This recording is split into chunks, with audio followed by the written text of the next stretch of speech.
মুখ্যমন্ত্রীর ধর্ণা মঞ্চে ছন্দ পতন। হঠাৎই পার্শ্ব শিক্ষকরা তারা ধর্ণা মঞ্চে পৌঁছে যান। আচমকা বিক্ষোভ পার্শ্ব শিক্ষকদের, হাতে পোস্টার প্ল্যাকার্ড নিয়ে বিক্ষোভ।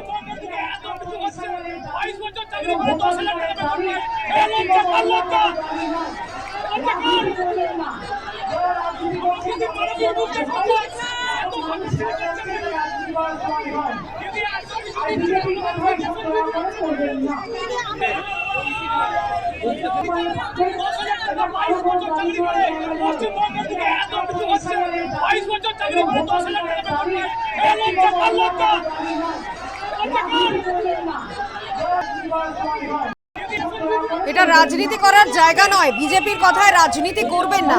মোদির কাছে যান, ভ্যানিশ কুমারের কাছে যান। মঞ্চ থেকে নির্দেশ ক্ষুব্ধ তৃণমূল সুপ্রিমোর। কি বলেছেন শোনাবো।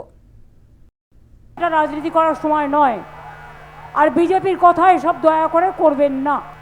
জায়গাটা খোলামেলা আছে বলে এটা ভাববেন না যে যা ইচ্ছা করা যাবে। যে কোনো মানুষ এখানে আসতে পারেন, সম্মান নিয়ে আসুন। প্রেসকে দেখাবার জন্য তো বাইরে অন্য জায়গায় গিয়ে তো দেখাতে পারতেন, অন্য জায়গায় গিয়ে দেখাতে পারতেন। যান মোদিকে গিয়ে দেখান, যান নরেন্দ্র মোদী অমিত শাহকে গিয়ে দেখান, আর ভ্যানিশ কুমারকে যান। ইতিমধ্যে আপনারা জানেন যে এসআইআর ইস্যুতে আরও সুর চড়িয়েছেন মুখ্যমন্ত্রী মমতা বন্দ্যোপাধ্যায়। ধর্ণা মঞ্চে এসেই তিনি একেবারে নির্লজ্জ, বেহায়া বিজেপি এবং দালাল কমিশন, এইভাবে বিজেপি এবং কমিশনকে আবারও আক্রমণ শানান। তিনি বলেন বহু ভোটার বেঁচে আছেন অথচ তারা তালিকায় মৃত। শনিবার এই মঞ্চে তারা আসবেন।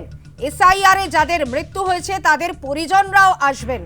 একেবারে ধর্ণা মঞ্চ থেকে আবারও কমিশন এবং বিজেপিকে নিশানা করেন মুখ্যমন্ত্রী। যারা বেঁচে আছেন অথচ মৃত হিসেবে ঘোষণা করেছেন, লজ্জা রাখার জায়গা নেই। নির্লজ্জ বেহায়া বিজেপি পার্টি অ্যান্ড তাদের দালাল কমিশন। মনে রাখবেন, আমরা ইঞ্চিতে ইঞ্চিতে কাজ করি, তাই আমরা খুঁজে বের করি। তাদের আমি এখানে প্যারেড করাবো। এরই পাশাপাশি আবারও নির্বাচন কমিশনকে বেলাগাম আক্রমণ করেছেন কল্যাণ বন্দ্যোপাধ্যায়। তিনি কি বলেছেন শোনাবো আপনাদের। মমতা বন্দ্যোপাধ্যায় তো আমাদের রাজনীতিতে তৈরি করেছে, একটা একটা করে রাজনীতিতে তৈরি করেছে। এই যে লক্ষ লক্ষ তৃণমূল কংগ্রেস কর্মীকে রাজনীতিতে নিয়ে রাজনীতি মমতা বন্দ্যোপাধ্যায়, শুধু মমতা বন্দ্যোপাধ্যায় বলে এত নেতা তৈরি হয়েছে, এত কর্মী তৈরি হয়েছে। সেই মানুষটা যখন চিফ ইলেকশন কমিশনের কাছে গেল, আমি তো সেদিন ছিলাম, কি দুর্ব্যবহার মমতাদের সঙ্গে করেছে আপনারা কেউ ভাবতে পারবেন না। ইউ ক্যানট ইমাজিন কি মিসবিহেভ মমতা বন্দ্যোপাধ্যায়ের সঙ্গে সেদিন করেছে।